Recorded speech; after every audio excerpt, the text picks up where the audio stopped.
allons d'abord parler aux adultes, c'est-à-dire les enfants après. Amen. Amen. Aujourd'hui, nous allons parler du Matthieu, chapitre 1. Hein? Ça, c'est pour les enfants. Nous allons voir comment Jésus était né, qui est Jésus, qui était sa maman, qui était son papa, et il était né où et pourquoi il était né, pour quelle raison. Est-ce que réellement son papa était son papa, sa maman était sa maman? Nous allons voir ça, ok? Amen. Amen. Pour les enfants, la fois passée, nous avions parlé beaucoup de choses. Alors, nous allons faire un petit résumé après, avant de parler du Matthieu. Amen. Amen. Pour commencer, aux adultes, je vais lire une écriture de la Bible. Dans Actes, chapitre 14, versets 1 à 2. La Bible dit, à Icône, Paul et Barnabas entrèrent ensemble dans la synagogue des Juifs et ils parlèrent de telle manière qu'une grande multitude de Juifs et de Grecs crurent. Mais ceux des Juifs qui ne crurent point excitèrent et aigrirent les esprits des païens contre les frères. Amen. Amen.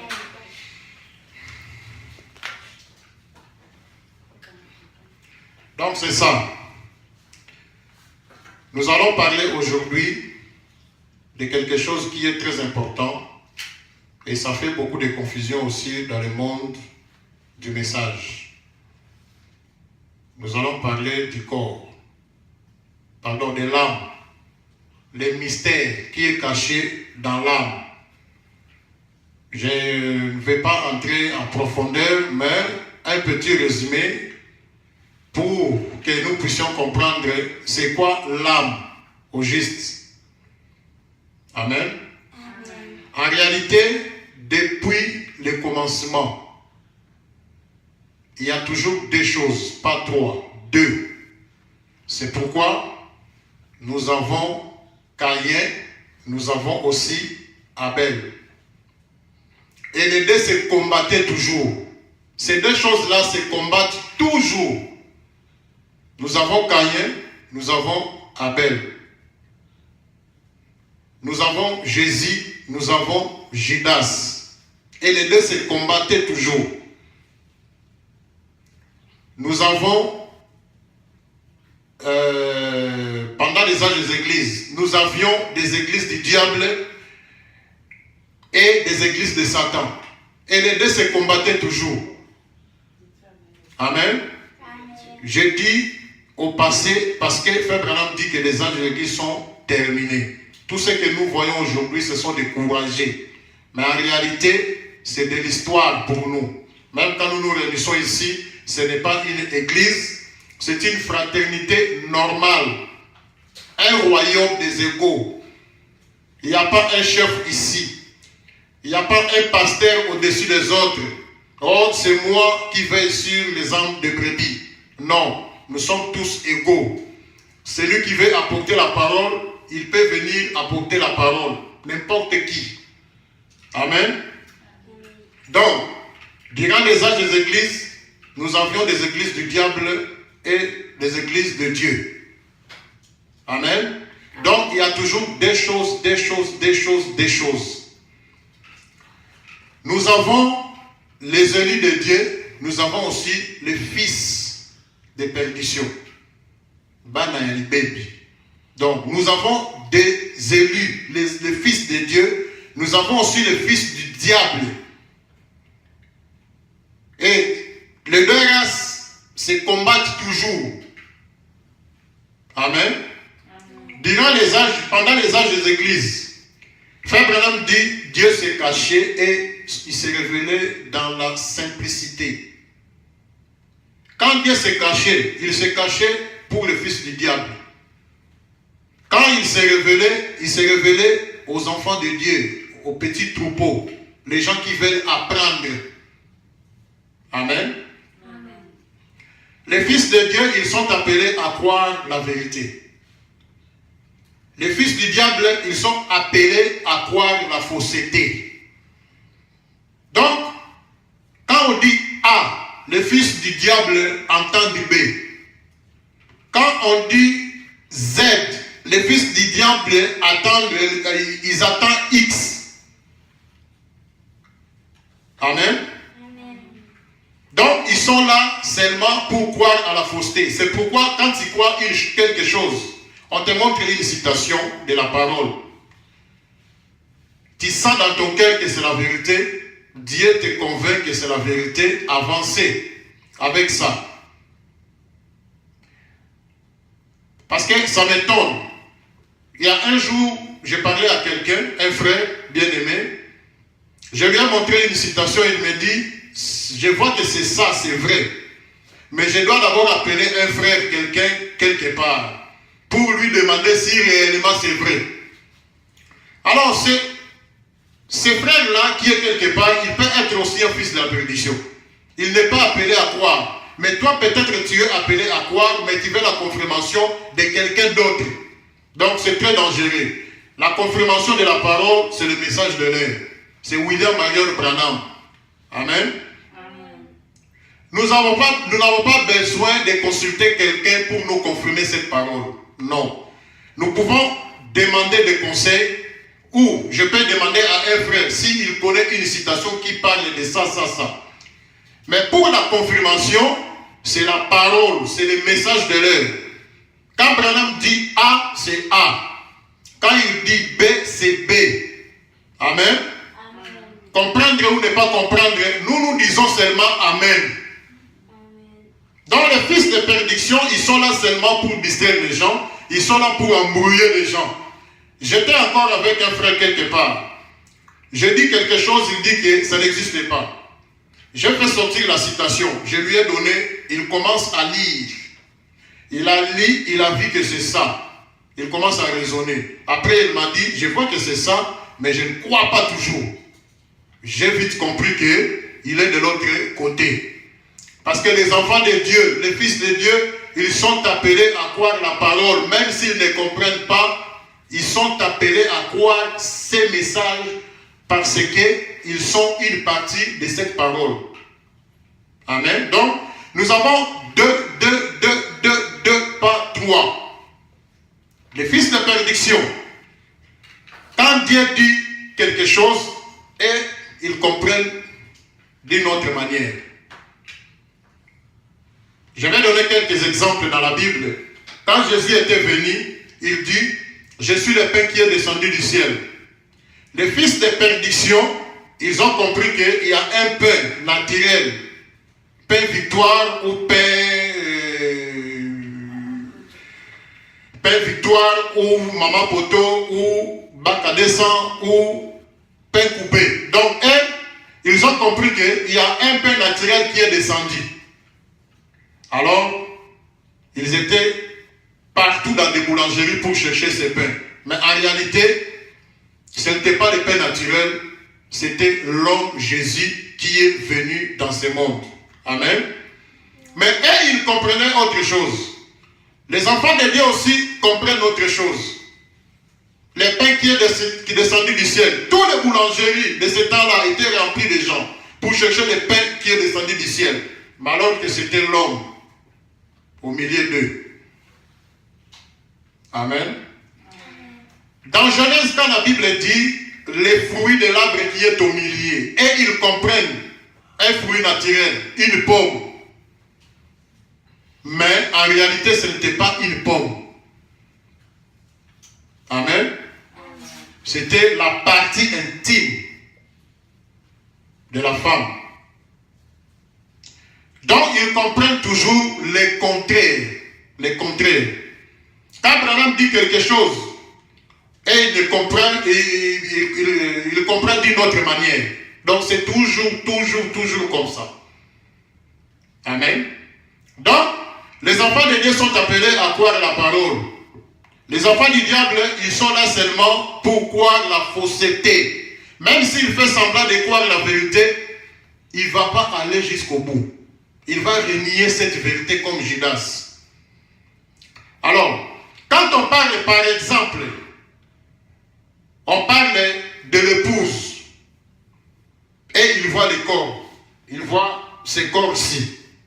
Les corps qui vont au travail, les corps qui font des enfants, les corps qui vont même à la toilette.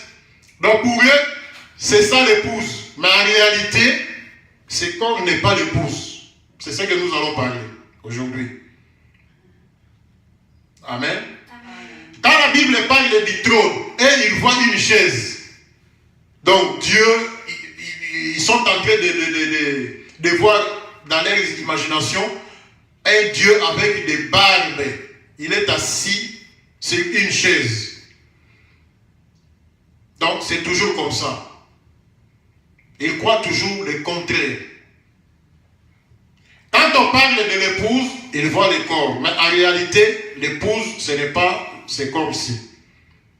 L'épouse, c'est l'esprit. L'épouse, c'est l'homme intérieur. L'épouse, c'est ton âme. Parce que l'homme est divisé en 3 parties. Nous allons lire ça. Mais je vais d'abord lire quelque chose pour confirmer que nous sommes, il y a 2 races dans ce monde. Les enfants de Dieu et les fils du diable. Je vais lire d'abord dans Acte 14, j'avais déjà lu ça. Paul dit ceci, versets 1 à 2. À Icône, c'est-à-dire Paul et Barnabas, ils étaient en train de prêcher là-bas. Alors, il y a un groupe de gens qui ont cru à la parole. Mais il y avait aussi un groupe qui n'ont pas cru. Mais ceux-là qui n'ont pas cru, ils ont commencé à combattre ceux qui ont cru la parole. Ils ont commencé à distraire ceux qui ont cru la parole. C'est ce qui se passe aujourd'hui. Même pendant que je parle là, il y a des gens qui sont en train de jurer. Il y a des gens qui sont en train de parler le contraire. Il y a des gens qui sont en train de parler en mal. C'est le même esprit. La Bible dit ceci. À Icône, Paul et Barnabas entrèrent ensemble dans la synagogue des Juifs. Et ils parlèrent de telle manière qu'une grande multitude de Juifs et de Grecs crurent. Mais ceux des Juifs qui ne crurent point excitèrent et aigrirent les esprits des païens contre les frères. C'est toujours comme ça. Alors, je vais lire Romains 9. La Bible dit, « Ô homme, toi plutôt qui es-tu pour contester avec Dieu? Les vases d'argile, dira-t-il à celui qui l'a formé, pourquoi m'as-tu fait ainsi? Les potiers n'est-il pas maître de l'argile pour faire avec la même masse un vase d'honneur et un vase d'un usage vil? Et que dire si Dieu voulant montrer sa colère et faire connaître sa puissance, a supporté avec une grande patience des vases de colère formés pour la perdition? Donc nous avons des vases de colère qui sont formés seulement pour la perdition. Ils sont nombreux, même des pasteurs, beaucoup. Ils sont là seulement pour la perdition. 23, la Bible dit, et s'il a voulu faire connaître la richesse de sa gloire envers des vases de miséricorde qu'il a d'avance formés pour la gloire. Donc ici nous comprenons que il y a 2 races, des vases de colère et des vases préparés d'avance pour la gloire, c'est-à-dire le zélie de Dieu. Les vases de colère, les fils de perdition. Ils sont nombreux même dans des églises aujourd'hui. Ils sont là pour distraire. Quand Branham dit que les âges de l'église sont terminés, et ils sont là seulement pour contredire. Branham dit clairement que les âges des églises sont terminés. L'intercession est terminée. Ils sont là seulement pour distraire. Ils sont là seulement pour faire convaincre aux gens que non, ce qu'il dit là, c'est lui-même qui dit ça. Même si on montre la citation, ils sont là toujours pour chercher une autre citation pour combattre. C'est ça leur destinée. Donc ils sont là seulement pour distraire, des vases de colère. Donc, il y a 2 races dans ce monde, les fils de perdition et les fils du diable. Donc, nous sommes là pour croire à la parole. On te montre une citation. Même si tu ne comprends pas, si c'est Branham qui a dit ça, tu dis seulement Amen. Amen. Donc quand on parle du corps, par exemple, le corps, ça, c'est comme l'homme d'abord est divisé en 3 parties. Corps, âme et esprit. 3. Quand on parle du corps, c'est ce corps-ci.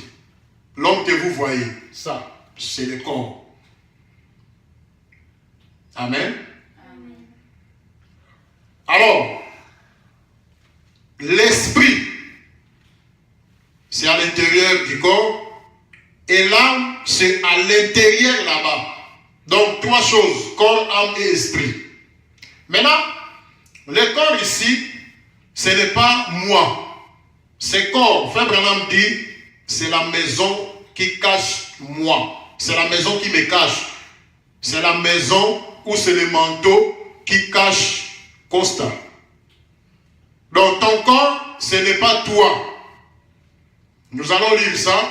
Ton corps, c'est une maison. C'est la maison qui te cache. C'est la maison ou le manteau qui te cache. Frère Branham dit quelque part, c'est une enveloppe. Mais la vraie chose est à l'intérieur. Amen. Amen. Donc ce corps, en réalité, ce n'est pas Dieu qui a créé ce corps. Ce corps est créé par nos parents, les papas et maman. C'est eux qui ont créé ce corps. Ce n'est pas Dieu qui a créé ce corps. Nous allons lire ça. Amen.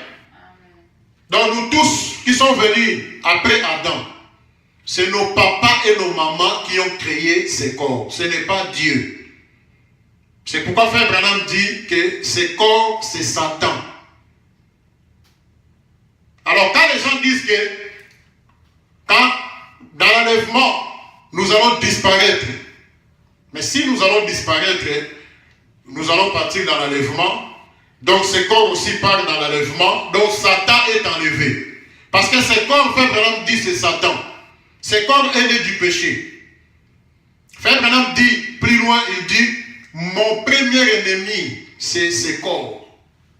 Donc ce corps, c'est seulement une maison qui nous cache, mais ce n'est pas la vraie chose. La vraie chose est à l'intérieur. C'est pourquoi nous avons l'habitude de dire toujours, quand quelqu'un meurt,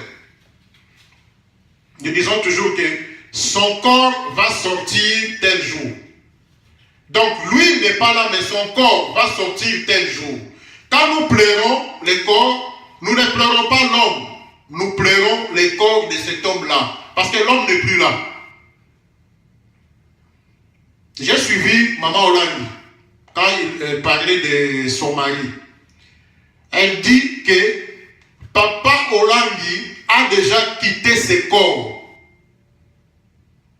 Donc, il a laissé son corps et il est parti. Elle dit qu'il est maintenant au ciel. Donc, il a quitté son corps, il est parti au ciel. Donc, son corps est resté. Quand les gens pleurent, ils pleurent ce corps. Ils ne pleurent pas Papa Olandi. Il n'est plus là. Amen. Amen. Donc, ce corps, ce n'est pas nous. Ce corps, c'est une maison qui nous cache. Le vrai nous, c'est à l'intérieur, là-bas, c'est l'homme intérieur. Amen. Amen. Frère Branham dit ceci, pour confirmer. Il dit dans les choses qui doivent arriver. Prêcher en 65. Paragraphe 101. Frère Branham dit ceci. Attention, attention là-bas. Frère Branham dit ceci. Vous êtes double. Amen. Amen. Vous êtes triple. À l'extérieur, il y a les corps. Vous avez 5 sens qui vous permettent de contacter votre demeure terrestre. À l'intérieur, il y a un esprit. Lui aussi, il a 5 sens, l'affection, la conscience, et ainsi de suite, par lesquels vous pouvez contacter. mais à l'intérieur de cela, il y a l'âme. Donc Frère Branham nous dit ici que l'homme est triple. Il y a le corps à l'extérieur, il y a l'esprit et il y a aussi l'âme. Amen. Donc l'homme est divisé en 3 parties. Corps, âme et esprit. Et ce corps, ce n'est pas une partie de Dieu. Ce corps, c'est une partie de Satan. Quand l'homme meurt, ce n'est pas ce corps qui va aller répondre. Non. Le corps reste à la tombe. C'est ce que Frère Branham dit. Il dit ici dans cette brochure, questions et réponses sur les Hébreux, partie 2. Paragraphe 385, il dit maintenant, il parle de l'âme, l'esprit, car nous laissons nos corps dans la tombe. Hein? Donc quand quelqu'un meurt, ce n'est pas son âme qui va aller répondre, pardon, ce n'est pas son corps qui va aller répondre, mais c'est l'âme qui va aller répondre. C'est pourquoi la Bible dit l'âme qui pêche, c'est celle qui mourra. L'âme qui ne pêche pas, c'est celle qui ne mourra pas. C'est celle qui va vivre. Frère Branham dit maintenant il parle de l'âme, l'esprit, car nous laissons nos corps dans la tombe, même le plus sanctifié d'entre nous, en ce qui concerne ce corps-ci. Et le corps, pour commencer, lorsque Dieu, le Logos qui est sorti. Frère Branham dit nous laissons ces corps dans la tombe. Il y a des gens qui disent que ce corps sera transformé en corps glorifié. Ça c'est faux. Même si il y a une écriture comme ça, Frère Branham nous dit ceci, de faire toujours le jeu de pistes pour comprendre ce qu'il veut dire. Frère Branham dit que ce corps va rester dans la tombe. Ce corps-ci, c'est Satan. Ce corps-ci, remplaçons X par sa valeur. Donc Satan, qui est ce corps, ne peut pas être transformé en corps glorifié, non. Ce corps va rester dans la tombe. Ça va pourrir. Frère Branham dit, même le plus sanctifié parmi nous, c'est-à-dire William Marion Branham, son corps est resté dans la tombe. Son corps n'est pas allé au ciel, non.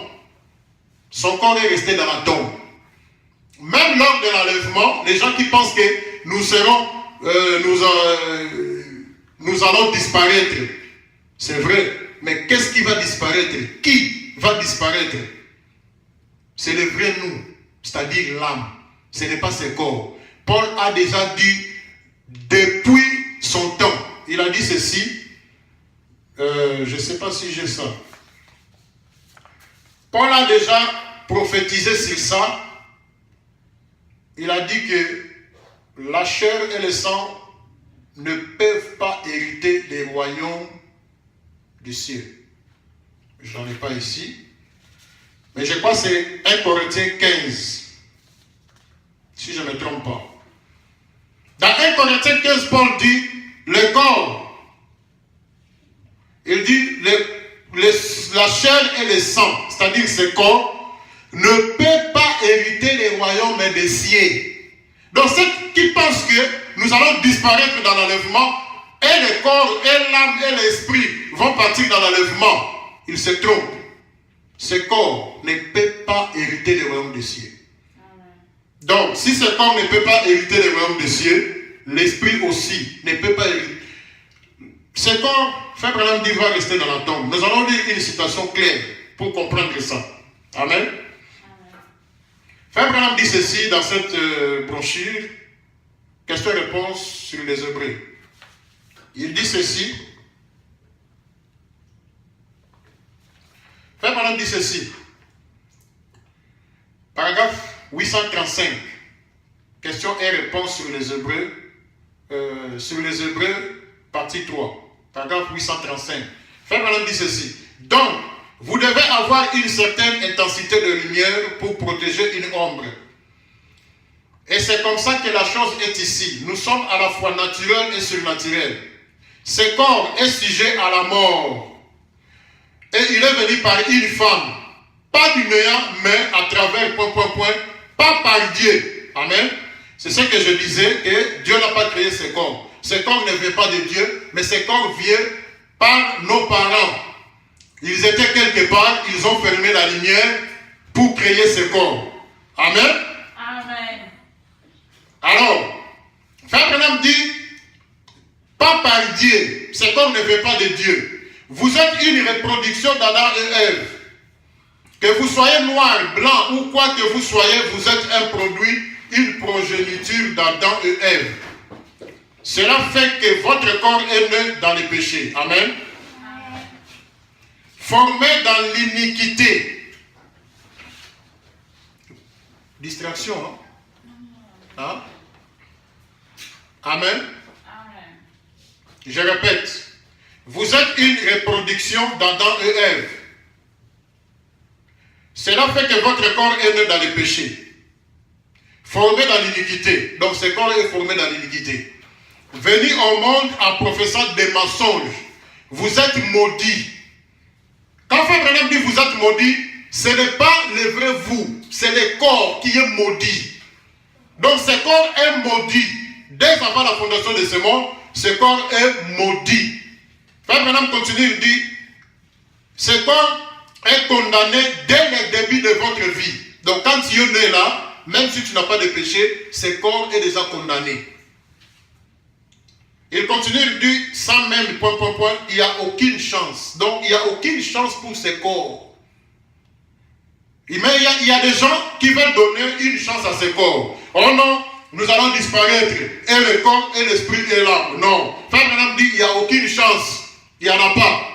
Oh non, ce corps va transformer en corps glorifié. Là, vous donnez à ce corps une chance. Il sera transformé pour hériter la gloire.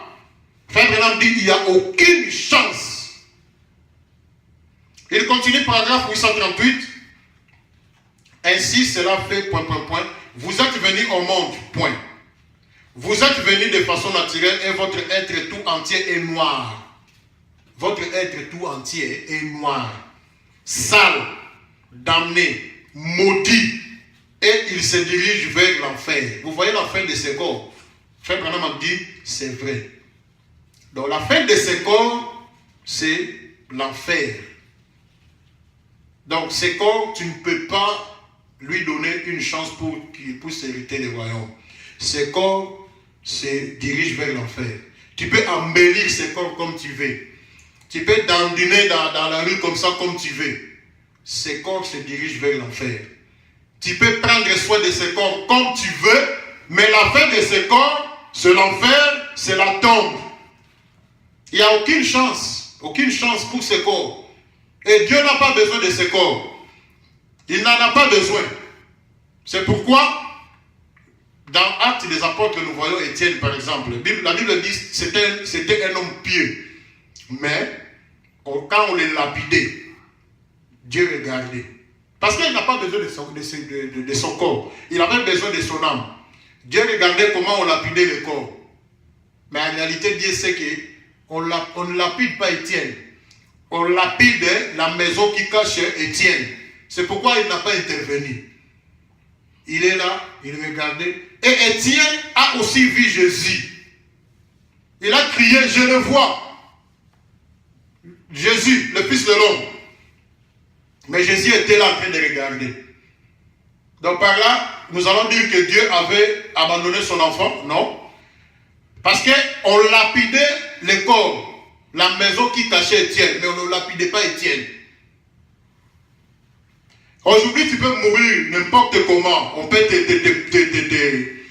t'écraser par une voiture. On peut même te couper par les Chinois là, ils prennent des organes. Dieu n'a pas besoin de ce corps. Mais il a besoin de l'âme. Amen. Donc, Frère Branham dit qu'il n'y a aucune chance pour ce corps. Il n'y a aucune chance. Il dit encore dans cette... Je crois que nous avions déjà lu ça. Maintenant, il parle de l'âme, d'esprit, car nous laissons nos corps dans la tombe, ainsi de suite. Alors, dans 1 Corinthiens 15, j'ai trouvé ça. Paul dit ceci. Ce que je dis, frère, c'est que la chair et le sang ne peuvent hériter le royaume de Dieu. Et que la corruption n'hérite pas l'incorruptibilité. Pour des gens qui disent que ce corps va changer. Paul dit, la corruption qui est ce corps, n'hérite pas l'incorruptibilité. Amen. Donc, ce corps, ce n'est pas Dieu qui a créé ça. Ce corps est créé par nos parents, nos papas et nos mamans. Et ce corps se dirige vers l'enfer. Quand tu meurs aujourd'hui, ou pendant les âges des églises, pour être clair, quand les gens mouraient à ce temps-là, la théophanie, c'est-à-dire l'âme sort, l'âme va répondre soit au jugement, soit à la gloire. Amen. Mais le corps reste dans la tombe. Amen. Donc il faut faire une différence là-dedans. Le corps reste dans la tombe et l'âme va répondre. Alors, nous avons maintenant touché l'âme. Frère Branham dit ceci. L'âme, c'est le vrai nous.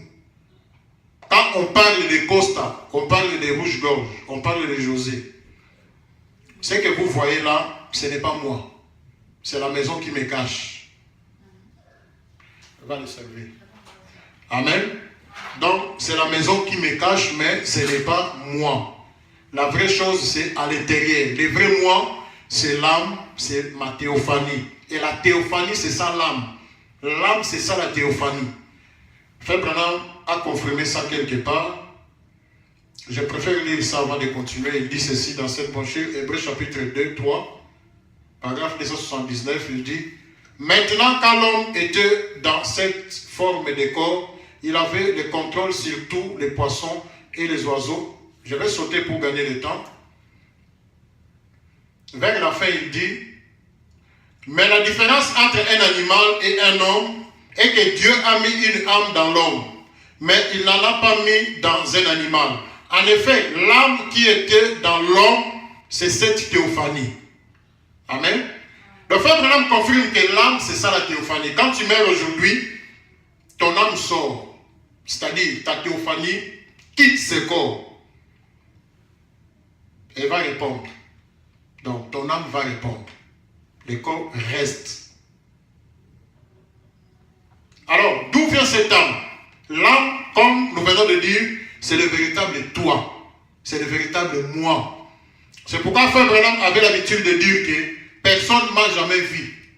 Personne n'a jamais. Il n'y a personne qui m'a déjà vu. Il dit même sa femme n'a pas encore. Elle n'a pas encore.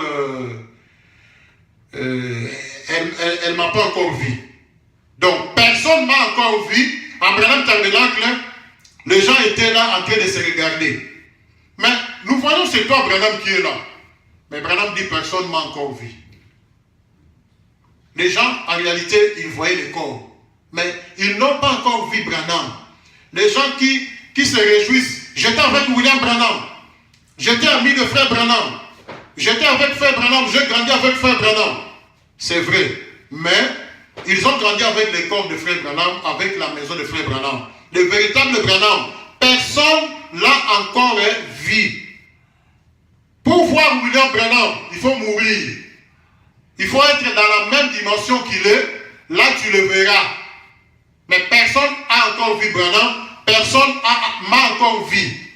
Même mes enfants, ma femme, personne ne m'a encore vu. Je suis esprit, je suis invisible. Pour me voir, il faut entrer dans cette dimension-là. Amen. Donc l'âme vient de Dieu. Amen. Si cette âme est bénie, je vais terminer bientôt. La Bible dit, au commencement, avant même le commencement, c'était l'éternité. Avant le commencement, c'était l'éternité. Quand Dieu était à l'éternité, il était seul. Mais nous étions cachés en lui. Alors, quand nous avons quitté l'éternité, nous sommes venus dans ce monde. Dieu nous a donné un corps.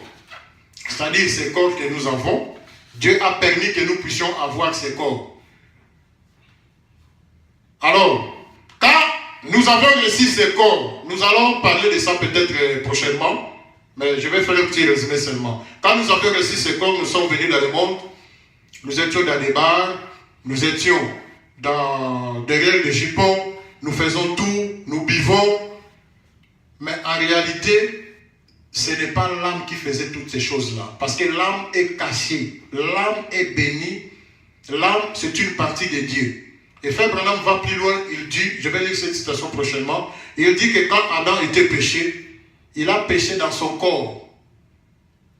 Ce péché-là n'a pas touché l'âme. C'est lui qui est venu de Dieu. C'est lui qui était à l'éternité avec Dieu. Cette âme-là, quand elle est venue dans ce monde, elle a porté ce corps. Cette âme ne peut pas pécher. Si l'âme pêche, cette âme, c'est une partie du diable dès le commencement. Parce que nous avons des races de gens. Nous sommes venus de l'éternité. Cette âme est venue de l'éternité et cette âme va retourner à l'éternité. Le corps est venu de la poussière et le corps retournera à la poussière. L'âme qui pêche, c'est celle qui mourra. C'est l'âme des incroyants, c'est l'âme de pécheurs, c'est la partie de Satan. Parce que Frère Branham dit, cette âme-là, nos âmes, c'est la partie de Dieu. Et quelque part, Frère Branham dit, nos âmes, c'est le Saint-Esprit. Quand nous péchons, ce n'est pas cette âme qui pêche, parce que Dieu ne peut pas pécher. Une partie de Dieu ne peut pas pécher. C'est le corps qui pêche. C'est le corps qui fait tout. Nous allons développer ça quand nous allons parler prochainement. Donc là, nos âmes viennent de l'éternité. Et les âmes de fils de perdition viennent de Satan. C'est pourquoi on les appelle les fils de la colère, et ainsi de suite. Mais les fils de Dieu, ils viennent de l'éternité. Alors, en venant dans ce monde, nous ne pouvons pas pécher. Impossible. Parce que Dieu ne pêche pas. C'est pourquoi il n'y a ni tâche, ni rien de semblable. Donc, il n'y a même pas une tâche qui va toucher l'épouse. Or, l'épouse, c'est l'âme. L'épouse, c'est l'homme intérieur. L'épouse, ce n'est pas ses corps. Ses corps est déjà maudit, ses corps est déjà souillé, ses corps est né dans les péchés de le début. Donc, depuis ta naissance, ses corps est déjà maudit. Pendant que nous parlons là, il y a des enfants qui sont nés dans les hôpitaux, leur corps est déjà maudit, leur corps est sale, leur corps se dirige vers l'enfer, même s'ils n'ont pas encore péché. Amen. Donc l'âme des élus ou les élus viennent de l'éternité. En venant dans ce monde, tout ce que nous faisons là, ça ne compte pas. Nous allons parler de ça prochainement. C'est pourquoi Frère Branham dit, même quand nous étions dans les bacs, nous étions toujours des chrétiens. Quand Adam a péché, Frère Branham dit, il a péché dans son corps. Amen. Alors, donc l'âme, c'est la partie de Dieu. Quand tu meurs, durant les âges de l'église, quand les gens mouraient, je dis c'est ça parce qu'aujourd'hui, les élus de Dieu n'ont pas d'âme. Ils sont sans âme. C'est le corps qui va à l'école, c'est le corps qui fait tout. Le corps va au supermarché, mais l'âme est déjà partie depuis que William Branham était sur cette terre. Christ a déjà enlevé les âmes. Il n'a pas enlevé les corps, mais il a enlevé les âmes. Nous allons parler de ça quand nous allons toucher l'enlèvement. Bientôt. Amen. Donc l'âme, c'est la partie de Dieu, le corps, c'est la partie de Satan. Amen. Je vais lire une citation pour terminer dans quelques minutes. Bon, je saute un peu pour gagner le temps parce que nous allons parler aussi aux enfants. Les choses qui doivent arriver, c'est long, mais je serai un peu rapide. Frère Branham dit ceci. Frère Branham dit au paragraphe 106, gardez-vous de tout, cette vieille terre, tente terrestre, ici, vous savez ce que c'est, ces corps. Donc Frère Branham appelle ces corps une vieille tente. Amen. C'est comme un vieux veston qu'on porte. Un veston qu'on a porté autrefois. Mais maintenant, vous en avez un comme... Maintenant, vous en avez un tellement meilleur que vous ne portez plus l'ancien. Ça frappe les gens qui disent que ce corps sera transformé. Frère Branham dit, vous en avez un tellement meilleur que vous ne portez plus l'ancien. Là, il parle de corps glorifiés. Qu'est-ce que vous faites? Vous le suspendez dans les placards parce que vous en avez un meilleur. Donc, ce corps, nous allons le suspendre dans les placards. Ça ne va pas être transformé. Vous avez un meilleur veston, il est plus au goût du jour que l'ancien que vous aviez l'habitude de porter, qui est usé. Qu'est-ce que c'est? C'est un vêtement. Vous, c'est ce qui est à l'intérieur. Donc, Frère Branham dit que c'est comme c'est un vêtement, mais vous, c'est ce qui est à l'intérieur de ce corps. Vous, l'Esprit de Dieu, êtes à l'intérieur de ce corps. Vous voyez que l'âme, c'est l'Esprit de Dieu. L'âme, ou la théophanie, Frère Branham dit c'est l'Esprit de Dieu. Vous, l'Esprit de Dieu, êtes à l'intérieur de ce corps. Est-ce que l'Esprit de Dieu peut pécher? Non. C'est cela qui, voyez, amène l'extérieur en soumission parce que c'est l'intérieur qui tire, qui l'amène à s'aligner avec la parole de Dieu. Votre intérieur, vous-même, votre être, c'est comme ce n'est qu'un vieux manteau. Un jour, qu'est-ce que vous allez en faire? Ce que vous n'étiez dans ces vêtements que pour un temps. Donc nous étions dans ce corps pour un temps seulement. Frère Branham continue de dire, c'est comme ces vêtements terrestres. Ce corps, votre vrai corps, votre vrai moi, il se trouve à l'intérieur de ce vieux manteau qu'on appelle William Branham ou Susie Jones ou n'importe qui d'autre. Voyez, un jour, il sera rangé au musée terrestre des souvenirs qui restent de vous. Vous le déposerez là-bas dans la tombe et quelqu'un érigera une pierre tombale, si J, le révérend un tel ou Jean ceci ou cela. Il glissera là à votre mémoire. En celui-ci, les gens, vous voyez alors que ce que vous étiez réellement. Votre vrai moi était à l'intérieur. Mais le vieux manteau, proprement dit, ne faisait que porter l'image du céleste. Oh, les amis, avez-vous réservé votre manteau de rechange? Est-ce que vous avez réservé votre place au ciel? Rappelez-vous, il vous faut une réservation. Sans cela, vous ne pourrez pas entrer. Là, je vous parle un langage moderne. Mais vous savez, si vous allez à l'hôtel en disant, eh bien, amen. Donc ici, Frère Branham veut nous faire voir seulement que c'est comme nous allons laisser ça à la tombe dans un placard. Pour terminer, Frère Branham dit ceci. C'est-à-dire, quand Christ viendra pour l'enlèvement, il ne va pas prendre les corps. Frère Branham dit ceci, pareil à l'aigle qui avait sa couvée. Paragraphe 71.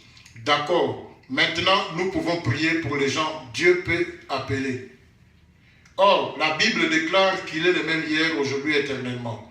Et c'est vrai. S'il est le même, il doit être le même à naissance, le même quand à la puissance. L'unique chose, c'est son corps qui est placé à la droite de Dieu. Nous croyons tout cela. Il est assis à la droite de Dieu sur le trône de Dieu. Ce n'est pas son trône. Il revient régner sur son trône. C'est le trône de David. Il doit occuper son trône. Il est assis sur le trône de Dieu, attendant que le dernier ennemi devienne son marchepied.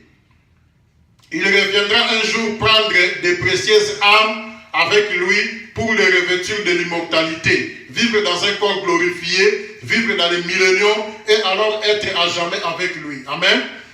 Frère Branham dit quand Jésus viendra. Mais nous savons qu'il est déjà venu. Quand Branham parlait là, il dit ça au futur. Mais aujourd'hui, nous pouvons dire que cette écriture est déjà accomplie. Frère Branham dit quand Jésus viendra, il ne viendra pas prendre ses corps. Il dit il viendra prendre des précieuses âmes. Alors les gens qui disent que nous allons disparaître, ils sont en erreur. S'ils sont humbles, ils doivent dire Amen. Frère Branham dit que le vrai toi, ce n'est pas ce que nous voyons là, le corps, non. Le vrai toi, c'est à l'intérieur, c'est l'âme, c'est la théophanie. Et quand Jésus viendra pour prendre l'épouse ou pour prendre ses enfants, il ne va pas prendre le corps, il va prendre les précieuses âmes. Il va prendre la chose qui était avant la fondation de ce monde, c'est-à-dire à l'éternité. Le corps n'était pas à l'éternité. Ça ne peut pas retourner à l'éternité. Ça ne peut pas hériter la gloire. Frère Branham le dit clairement ici, c'est l'âme qui va hériter les milléniums, c'est l'âme qui va hériter même l'éternité. L'âme est venue de l'éternité, retourne aussi à l'éternité. Le corps, sa place est dans la poussière, dans la tombe. Amen. Donc c'est ça. Quand nous parlons du millénium, les gens regardent le corps. Nous serons là en train de manger, en train de faire des histoires. Non, c'est l'âme. Et l'âme est invisible. Ce qui se passe là-bas dans l'invisible, nous ne pouvons pas le voir. Pourquoi? Parce que c'est ce corps qui met des barrières pour que nous ne puissions pas voir ce qui se passe là-bas. Mais si tu meurs aujourd'hui, tu vas tout voir. Les milléniums, ce n'est pas ce corps qui va hériter ça. C'est l'âme. Et ce qui se passe dans les âmes là-bas, pendant les âges de l'Église, si je dois être clair, personne n'a vu ça. Même quand Branham parlait sur le mariage, d'abord Paul a parlé, il a dit, je vous ai fiancé avec Christ. Qui a vu la manifestation de cette fiançaille? Personne. Mais Paul, comme il était l'œil, il était prophète, il a vu comment la fiançaille s'opérait. Il a dit aux gens, je vous ai fiancé. Donc lui comme pasteur, il nous a fiancés avec Christ. Branham est venu, il dit, ce n'est plus la fiançaille, maintenant c'est le mariage de l'agneau. Quand Branham voyait que c'est le mariage de l'agneau, moi peut-être que j'étais au travail, toi peut-être que tu étais au supermarché, les autres peut-être qu'ils étaient à l'école. Mais ce qui se passe là-bas dans les âmes, personne ne voyait ça, seul William Branham, parce qu'il était l'œil. C'est lui qui voyait. Amen. Amen. Quand il dit c'est l'union invisible, personne n'a vu ça. Si le mariage de l'agneau était dans ce corps, il nous a fallu des robes de mariage aussi. Il nous a fallu aussi des voitures de limousine pour ce mariage. Parce que c'est le roi qui est marié. Mais ce n'était pas dans ce corps. C'était invisible. Branham a même dit, c'est l'union invisible que personne ne peut voir. Quand il prêchait, c'est l'union invisible. Peut-être que moi, j'étais au Congo, je ne sais pas. Peut-être que j'étais dans l'avion. Peut-être que l'autre était au travail. Mais il y avait une union qui s'opérait quelque part. C'est l'union invisible. Quand nous parlons des milléniums, ce n'est pas ce corps. De toute façon, Branham a dit, au millénium, je préfère être au Canada. Donc, c'est qu'au millénium, les gens vont voyager, les gens vont faire tout. Parce que c'est le corps qui fait tout ici, mais ce qui se passe à l'intérieur, c'est autre chose. Amen. Même l'éternité, ce n'est pas ce corps qui va hériter. C'est la chose qui était à l'éternité. Le corps a un commencement, a aussi une fin. Sa fin, c'est dans la tombe. Mais l'âme ou les élus n'ont pas de fin. Amen. C'est pourquoi je disais autrefois que nous sommes aussi des Elohim. Moi, je suis Elohim. Elohim, c'est celui qui existe par lui-même. Nous avons le même âge avec Dieu. Amen. Pourquoi je dis ça? En l'éternité, la Bible dit, parce que si nous étions déjà à l'éternité, c'est que nous n'avons pas un commencement. La Bible confirme que nous étions à l'éternité avec Dieu. Donc, nous n'avons pas un commencement. Parce que Dieu n'a pas un commencement. Nous étions en lui, à l'éternité. Nous n'avons pas un commencement. Nous sommes des Elohim. Nous existons par nous-mêmes. Nous allons parler de ça prochainement quand nous allons continuer avec l'âme. Nous allons voir que l'âme ne peut pas pécher. C'est le corps qui pêche. Amen. C'est pourquoi Frère Branham dit que Dieu ne peut pas perdre ses enfants. Impossible. Dieu ne peut pas perdre ses enfants. Ce n'est pas ses corps. C'est la chose à l'intérieur là-bas. Donc ton âme, Dieu ne peut pas la perdre. Impossible. Amen. Je m'arrête par là. Prochainement, nous allons continuer sur ça. Amen. Ouais. Ça, nous allons parler pour gagner le temps avec les enfants. Nous allons parler de ça même en privé. Alors, pour les enfants, on prend seulement 5 minutes aujourd'hui. Amen. Amen. William. Alors, On commence avec vous. Quelques minutes seulement. Amen. Nous avons parlé beaucoup de choses pour vous les enfants. Nous avons dit que une fille ne peut pas porter, tu ne peux pas, ça ne sert à rien de porter des mini-jupes. Ça ne sert à rien de porter des habits sexy. Ça ne sert à rien même de couper tes cheveux là. Ça ne sert même à rien que les garçons te touchent partout. Pour quel intérêt? Ça te fait quoi? C'est pour vous détruire seulement. Nous avons dit que quand tu es à la toilette là, tu te laves, ferme la porte. Parce que les garçons n'ont pas le droit de te voir. Ils n'ont pas le droit de voir ta nudité. Amen. Les garçons aussi, c'est la même chose. William, tu comprends? Tu te laves, tu fermes la porte. Les filles n'ont pas le droit de voir ta nudité. Ils n'ont pas le droit de voir ton pipi. Tu comprends? Il faut bien se protéger. Même à l'école, oui, shalom. Les garçons n'ont pas le droit de vous toucher partout comme ça. Non. Si tu veux saluer un garçon, tu donnes la main. Pas de bisous. Ok? Nous sommes là pour vous éduquer, nous sommes là pour vous élever, afin qu'un jour vous soyez corrects. Vous ne soyez pas comme des enfants que vous voyez là-bas.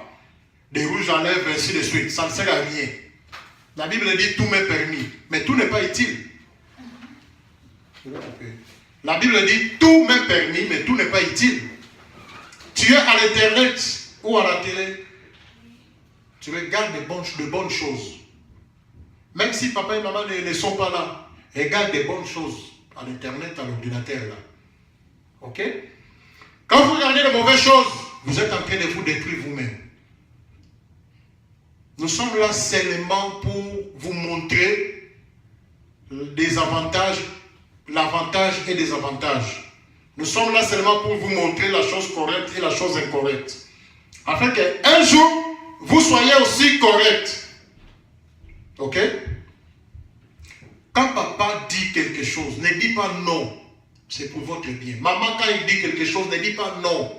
William, c'est toi qui dis toujours non. C'est toi qui discutes toujours avec maman. Quand maman dit quelque chose, tu commences à discuter. Fais ça, je ne fais pas ça, je ne fais pas ça. Papa va commencer à taper. C'est la Bible qui le dit. Un enfant têtu qui ne veut pas écouter, il a droit aux chicottes. Est-ce que vous comprenez? Mais je ne veux pas le faire. Je préfère utiliser la chicotte spirituelle. Ce que je fais là, je suis en train de chicoter. Spirituellement parlant. Est-ce que vous comprenez? Oui. Parce que moi, j'ai besoin de vous. Je ne veux pas que vous puissiez vous perdre. C'est pourquoi je vous conseille toujours. Maman, quand elle dit quelque chose, c'est pour votre bien. Shalom, c'est le moment de laver les assiettes, de commencer à laver les assiettes. Je lavais 3 en un jour. Oui, c'est bon. Parce que tu es une fille. Hein? Une fille qui ne lave pas les assiettes, il n'est pas une fille. Il faut bien se laver aussi. Maman vous a montré comment se laver. Comment brosser les dents. Mais vous ne brossez pas les dents. Les amis vont se moquer de vous. Quand vous parlez comme ça, les amis commencent à faire ça. Moi, je brosse tout le temps. Je vous ai dit, quand vous vous réveillez le matin, la première chose. Hein? Prier. Il faut brosser. J'allais prier, mais d'abord, il fallait que je brosse. Puis là, après, j'avais oublié. Vous brossez. C'est très important, William. Vos dents doivent être blanches. Parce que quand vous parlez là-bas, les amis regardent. S'ils voient les dents jaunes, ils vont se moquer de vous. Quand vous parlez, vous sentez mal. C'est comme la toilette de l'Afrique, du Congo, les toilettes là-bas. Ça sent, il y a des toilettes qui sentent mauvais. Mais dans vos bouches là, elles doivent sentir des bonnes odeurs. Là, vous allez attirer des amis.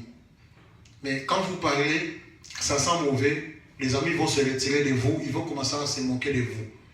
On brosse 3 fois par jour, le matin, les après-midi et le soir avant de dormir. Est-ce que vous comprenez? Oui. Une fille, vous, les filles, vous devez vous laver 3 fois par jour. C'est très important. La sous-vêtement, vous ne pouvez pas garder un sous-vêtement depuis le matin jusqu'au soir. Non. Sinon, il y aura des insectes qui vont sortir là-bas. C'est sale. Et ça sent mauvais aussi. Vous comprenez? Donc une fille doit changer son sous-vêtement 3 fois aussi. Vous comprenez? Bon, là vous allez parler avec maman, ok? C'est très important. Alors, ici à la maison, quand on vous dit quelque chose, il faut faire, il faut écouter. Ne discute pas avec maman. Pourquoi vous ne discutez pas avec moi? Vous discutez toujours avec maman. Pourquoi? Maman est là pour vous aider. Elle lave vos vêtements. Elle prépare la nourriture pour vous. Maman fait tout, non? Maman vous a amené aujourd'hui là-bas, non? Chez Daniel et Denise. Hein? Maman vous a amené là-bas chez Joël. Pourquoi? Parce qu'elle vous aime. Vous voyez? Donc, aimez maman aussi. Ok? Maman veut que vous soyez correct. Est-ce que vous comprenez? C'est lui qui a besoin de quelque chose. Ne demande pas dans la rue. Ne demande pas chez quelqu'un d'autre. Venez demander chez moi ou à maman. Comme je vous ai dit de faire la liste, William n'a pas encore fait sa liste. Moi, j'ai déjà fait. Ok, toi tu as fait, lui a fait. Alors, je vais garder cette liste. Je vais acheter les histoires que vous avez besoin, ok? Mais moi, ça m'a fait après la déchirer. Il faut faire une autre. Non, j'ai juste écrit un chose parce que regarde, il voulait voiture de police. Moi, à côté, j'ai écrit toutes les sortes. Puis là, après, il dit voiture de police. Mais moi, j'ai écrit toutes les sortes, puis il ne m'écoute pas. Il faut faire une autre, ok? C'est facile. Ok, c'est facile. Parce que Alors, nous allons continuer prochainement. Hein? Parce que le temps, on a beaucoup parlé. Prochainement, nous allons continuer avec Matthieu, chapitre 1. Nous allons lire ça et puis nous allons parler de ça. Nous allons voir. Shalom, viens. Toi, tu vas lire d'abord, mais nous allons parler de ça prochainement. Tu vas seulement lire.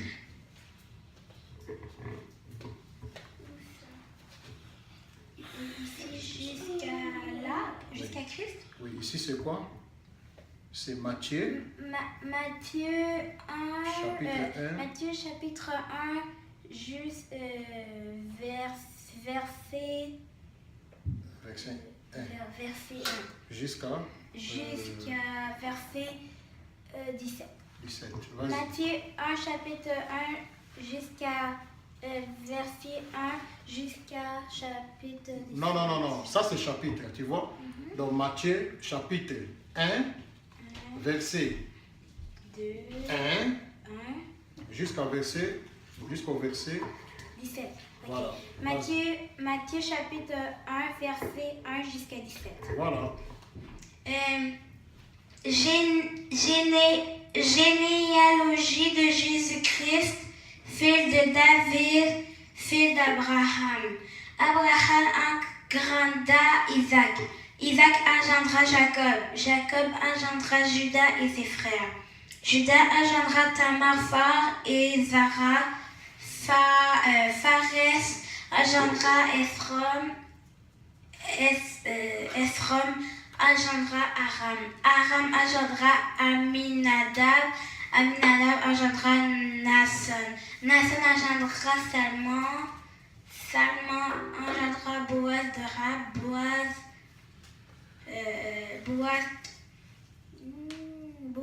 Boaz engendra Obed de Ruth. Obed engendra Isaïe. Isaïe engendra David. Le roi David engendra Salomon de la femme de Ri. Salomon engendra Roboam. Roboam engendra Abia. Abia engendra Asa. Asa engendra Josaphat. Josaphat engendra Joram.